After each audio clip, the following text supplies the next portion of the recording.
ഒക്കെ മൂടി കിടക്കും. വല്ലാത്തൊരു കഥ. എന്റെ ചെറുക്കനെ കണ്ടാച്ച് നടൂല നിക്കണവനെ ആ വള്ളത്തിനടുക്കല്ലോ ഒരെ പുറം ഞാൻ പൊളിച്ച എന്ന് പണിക്കൊന്നും പോയിട്ടില്ലേ? പൊന്നാര കോയൊക്കെ ആകെ വള്ളപ്പൊക്കല്ലേ, എങ്ങനെ പണിക്കോണു? അല്ല നിങ്ങളെ കുഞ്ഞാ പണിക്കോയില്ലല്ലോ. ഓന് പിന്നെ എന്നും വള്ളപ്പൊക്കല്ലേ. അടച്ചറബ് കുഞ്ഞപ്പോ അല്ല തന്ത കോയ വരെ ഒളിച്ചോ. ആ ജായി വള്ള വരുന്നേ തീരാ പിടിച്ചാൻ വേണ്ടി നടക്കാൻ കുടിക്കാൻ കണ്ടോ ഒരു തുള്ളി വന്നില്ല. നിങ്ങൾ പത്തിര ഇവിടേക്ക് വന്നായി മര്യാദക്ക് പോന്ന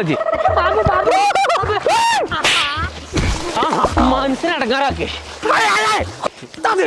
അണ്ടാറടങ്ങാം മനസ്സിനെ പേടിപ്പിച്ചേ വലിച്ചത് എന്തിട്ടാ കോയാക നിങ്ങൾ എന്തിനാ ചെറുക്കനെ ഞാൻ തല്ലണത്? ഒരു പണിക്കും പോകാതെ കുതിര കളിച്ചു നടക്കതിരെ ഓൻ എന്തിനാ കൂലിപ്പണിക്ക് കൂടുന്നത്? ഓനാ മഞ്ചേരി നെൽ ഇൻസ്റ്റിറ്റ്യൂട്ടിൽ പഠിപ്പിച്ചൂടെ? 3-4 കൊല്ലം പഠിച്ചാൻ പോയി കണ്ട് ₹1 കുടിക്കൊണ്ടാതെ ആ പരിപാടിക്ക് ഇന്ന ചെറുക്കനെ കിട്ടൂലേ. 6 മാസം കൊണ്ട് പഠിപ്പിച്ച് ശമ്പളം കൊണ്ട് ചെക്കൻ പെരേക്കിന് വരും. അങ്ങനെയാണെങ്കിലേ ഇനി മഞ്ചേരി നെയിൽക്ക് വിട്ടിട്ടേ ബാക്കി പരിപാടി. ഇങ്ങോട്ട് വാ, എനിക്ക് നാളെ മുതൽ പണി ആയിക്കോളും. നീ എങ്ങനെ പോവാ?